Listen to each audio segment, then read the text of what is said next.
अगर मैं risk to reward को फॉलो कर रहा हूँ ना, तो मुझे सबसे पहले तो 7 डेज अपने सेव करना है।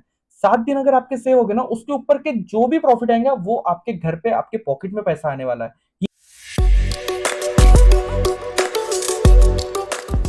So hello guys, welcome back to my YouTube channel. तो गाइस, आज के इस वीडियो में मैं आप लोगों से बात करने वाला हूँ रिस्क टू रिवॉर्ड के बारे में।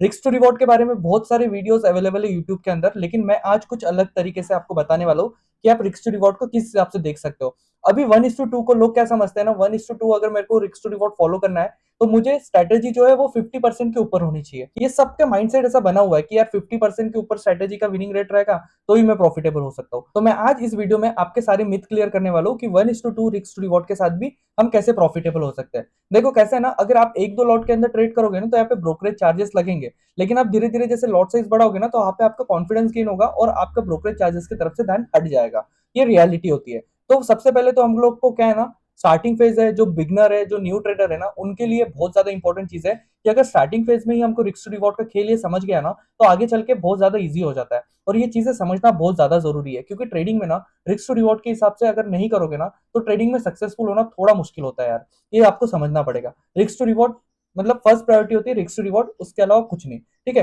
तो आज के इस वीडियो में मैं आपको डिटेल्स में बताता हूँ कि कैसे आप रिस्क टू रिवॉर्ड को देखते हुए एक प्रॉफिटेबल ट्रेडर बन सकते हो, जबकि आपकी जो स्ट्रेटेजी है ना उसका विन रेट अगर 50% से नीचे भी है ना तो भी आप प्रॉफिटेबल हो सकते हो। तो कैलकुलेशन के हिसाब से समझते हैं और आपको डिटेल्स में बताता हूँ। तो देखिए, जैसे कि मेरा जो रिस्क टू रिवॉर्ड होता है ना, मैं 20 पॉइंट का स्टॉप लॉस लगाता हूँ और मेरा जो टारगेट होता है ना वो 40 पॉइंट्स का होता है। 40 पॉइंट्स का मेरा टारगेट होता है। ये आपको पता होगा क्योंकि मैं डेली ट्रेड डालता हूँ, तो आपको ये समझ में आता होगा कि मैं 20 पॉइंट का ऐसे लगाता हूँ। 1:2 रिस्क टू रिवॉर्ड के हिसाब से मैं प्रॉफिटेबल कैसे हो सकता हूँ, ये चीज समझते हैं। एक मंथ में ट्रेडिंग सेशन कितने होते हैं, चलो अपन पकड़ के चलते हैं 20 डेज। 20 डेज ट्रेडिंग होता है हर महीने में, ये कैलकुलेशन आपको पता है। ठीक है, 20 डेज में अब डिवाइड कर लेते हैं हम लोग कि 7 डेज हमको प्रॉफिट होगा और 13 डेज आपको लॉस होगा।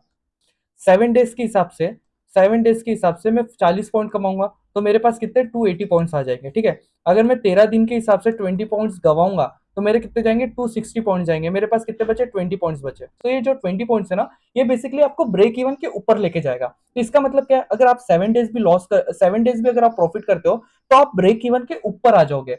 तो इसमें क्या हो जाएगा ना, आपका एक कॉन्फिडेंस बिल्ड हो जाएगा, नहीं यार मैं ट्रेडिंग करके भी पैसा कमा सकता हूँ। मुझे सिर्फ और सिर्फ प्रॉफिट लॉस की तरफ नहीं भागना है, मुझे प्रोसेस की तरफ ध्यान देना है। अगर 7 डेज मुझे प्रॉफिट हो जाता है तो भी मैं ब्रेक इवन पे निकल सकता हूँ। फिर उसके बाद आपकी सेकंड चीजें होती है विनिंग रेट। विनिंग रेट बहुत ज्यादा इंपॉर्टेंट है। विनिंग रेट क्यों इंपॉर्टेंट है ना, कि स्ट्रैटेजी कैसे काम कर रही है। तो देखो, अगर ये वाला सिनेरियो लेके चलते हैं ना हम, तो यहाँ पे आपको सिर्फ 35 से 40% विनिंग रेट चाहिए, जिससे आप प्रॉफिटेबल हो जाओगे। 1:2 के अंदर आपका 35% भी अगर विनिंग रेट है ना, और तो भी आप इसके अंदर ब्रेक इवन पे निकलोगे। अब स्ट्रैटेजी का बहुत बड़ा रोल यहाँ पे प्ले क्यों होता है, क्योंकि अगर आपकी स्ट्रैटेजी 60% या 70% अगर प्रॉफिटेबल है तो सोचो यहाँ पे आपका प्रॉफिट ज्यादा हो जाएगा। सिंपल चीज है, अगर आप 60% का प्रॉफिट करते हो तो ऑब्वियसली बात है, अगर आपका फिर उसके बाद आपका यहाँ पे नंबर चेंज हो जाएगा। आप 7 डेज प्रॉफिट नहीं करोगे, फिर आपका 10 या 12 दिन प्रॉफिट रहेगा और 7 से 8 से 9 बार आपका लॉस रहेगा, है ना। तो यहाँ पे क्या हो जाएगा ना, आपका रिस्क टू रिवॉर्ड वाला खेल ही चेंज हो जाएगा। कैसे, 1:2 तो फॉलो कर रहे हो, लेकिन आपका विनिंग रेट 67% है या 60% है, तो यहाँ पे आपका बासा ही पलट जाएगा, आप और ज्यादा प्रॉफिटेबल हो जाओगे। तो अभी आपको दिमाग में क्या रखना है, आपको दिमाग में रखना है अगर मैं रिस्क टू रिवॉर्ड को फॉलो कर रहा हूँ ना, तो मुझे सबसे पहले तो 7 डेज अपने सेव करना है। 7 दिन अगर आपके सेव हो गए ना, उसके ऊपर के जो भी प्रॉफिट आएंगे वो आपके घर पे, आपके पॉकेट में पैसा आने वाला है। ये समझो आप। ठीक है, तो सबसे पहले आपको ये चीज के ऊपर काम करना है, आपको ब्रेक इवन पे आना है। स्टेप बाय स्टेप चलना है। आप जितना स्टेप बाय स्टेप चलोगे ना उतना ज्यादा है आपको। सबसे देखो, बिगनर का जर्नी कैसा होता है ना, जो न्यू ट्रेडर आते हैं ना, उनको सबसे पहले ब्रेक इवन पे आना बहुत जरूरी है। ब्रेक इवन पे आना बहुत जरूरी है। ब्रेक इवन के बाद फिर आप स्ट्रेटेजी के ऊपर काम करो। आप अपना रिस्क टू रिवॉर्ड तो मेंटेन कर ही लिया आपने, 1:2 के हिसाब से रिस्क टू रिवॉर्ड चल ही रहा है, इसको अच्छा लंबे टाइम तक आप फॉलो करो। फिर उसके बाद स्ट्रेटेजी के ऊपर आओ। स्ट्रेटेजी आप 60-70% वाली लेके आ जाओ। प्रैक्टिस करो डिसिप्लिन के साथ। अगर आप इन दोनों का कॉम्बिनेशन करके आप ट्रेडिंग करते हो ना, तो मैं गारंटी देता हूं कि आपका जो प्रॉफिट है ना, वो अच्छा प्रॉफिट निकलेगा। 1:2 के हिसाब से भी अच्छा प्रॉफिट निकलेगा। बस आपको ना डिसिप्लिन फॉलो करना जरूरी है। डिसिप्लिन आप फॉलो करोगे, रिस्क टू रिवॉर्ड को मैनेज करोगे, तो धीरे धीरे आप प्रॉफिटेबल हो जाओगे। तो रिस्क टू रिवॉर्ड का ना बहुत एक मतलब बहुत ज्यादा मेजर इंपैक्ट होता है ट्रेडिंग के अंदर आज के टाइम में। आज के टाइम में नहीं, जब से ट्रेडिंग स्टार्ट हुई है ना, तब से ये बहुत इंपॉर्टेंट है। लेकिन हमको यूट्यूब पे क्या बताया जाता है कि 90% स्ट्रेटेजी है तो आप प्रॉफिटेबल हो जाओगे, 70% स्ट्रैटेजी है तो प्रॉफिटेबल हो जाओगे। लेकिन लेकिन ना लोग रिस्क टू रिवॉर्ड के ऊपर बात नहीं कर रहे। रिस्क टू रिवॉर्ड बहुत ज्यादा इंपॉर्टेंट है, इसके ऊपर आपको काम करना चाहिए। और जो मैंने आज एक्सप्लेनेशन दिया ना आपको, ये बहुत ज्यादा इंपॉर्टेंट है।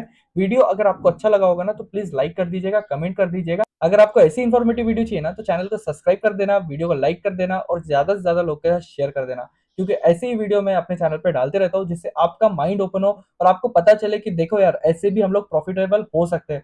सब लोग स्ट्रैटेजी के ऊपर भागते हैं, लेकिन स्ट्रैटेजी के अलावा ये सारी चीजें भी इंपॉर्टेंट होती है। Risk to reward, psychology, mindset, ये सारी चीजें इंपॉर्टेंट है।